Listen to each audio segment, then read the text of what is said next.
बंदा जो है वो इस काबिल नहीं होता कि कोई बात सोच सके, यानी वो बिल्कुल डल माइंडेड होता है। और मोस्ट प्रॉब्ली ये कि ग्लैंड ऑफ नेक मसल्स जो हैं वो स्वेल होते हैं।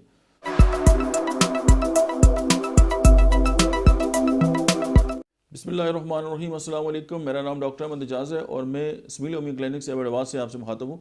आज हम होम्योपैथिक थेरापेटिक्स के सिलसिले में जिस दवा के बारे में बात करेंगे उसका नाम है ब्रोमियम।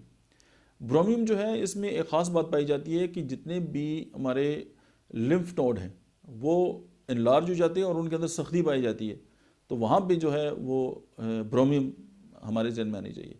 लेकिन उसके अलावा ये है कि asthma, gland enlargement, mumps and फिर ये है कि उसमें हम हाँ, फिर धूप में फिरने से होने वाली तकलीफ़ात, यानी कुछ बच्चे जो हैं वो धूप पे चलते फिरते रहते हैं और उसके साथ अगर उनको कोई इश्यूज़ हो जाए तो ब्रोमियम जो है वहाँ पे भी इंडिकेटेड है।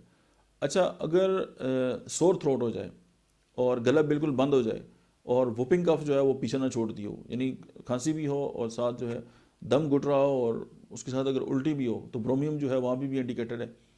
और जो है वो चेस्ट जो है वो मतलब है कि इतनी कमज़ोर हो जाती है कि जो इवन चेस्ट के अंदर जो हवा है ना, उसको भी बंदा जो है वो बाहर नहीं निकाल सकता। और उसकी जो है जैसे खनजीरी मिजाज के लोग होते हैं जिनमें ऐसी गिल्टियाँ जो हैं वो बनती हैं, लिफ नोड जो है वो उनके फूल जाते हैं, तो वहाँ भी जो है वो मतलब है कि ब्रोमियम काम करती है।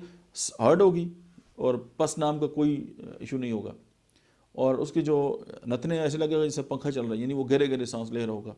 और उसकी जितनी भी जो तकलीफ़ हैं वो डाउनवर्ड टू अपवर्ड होती हैं। और लेफ़्ट साइडेड अगर मम्स हो जाए, यहाँ पे जो कानों के पीछे जो ग्लैंड्स होते हैं, और अगर उनमें जो है वो कोई इश्यूज हो जाए और स्प्रेस हो जाए, अच्छा, बंदा जो है वो इस काबिल नहीं होता कि कोई बात सोच सके, यानी वो बिल्कुल डल माइंडेड होता है। और मोस्ट प्रॉब्ली ये कि ग्लैंड ऑफ नेक मसल्स जो हैं वो स्वेल होते हैं। और जितने भी ग्लैंड्स होंगे, जैसे मैंने बात की कि वो पत्थर की तरह जो है वो सख्त होते हैं। और अस्थमा इसमें होता है और difficulty in getting air into lungs, यानी ना तो वो हवा बाहर निकाल सकता है ना अंदर लेके सकते, यानी बहुत ज़्यादा जो है वो उसके जो फेफड़े हैं वो कमज़ोर होते हैं। और ग्वाइटर जो है वो जो हार्ड किस्म के अगर ग्वाइटर हैं तो उसमें भी जो है वो ब्रोमियम होम्योपैथिकली जो है इस तरह के जो पेशेंट है उनकी बहुत ज़्यादा मदद कर सकती है।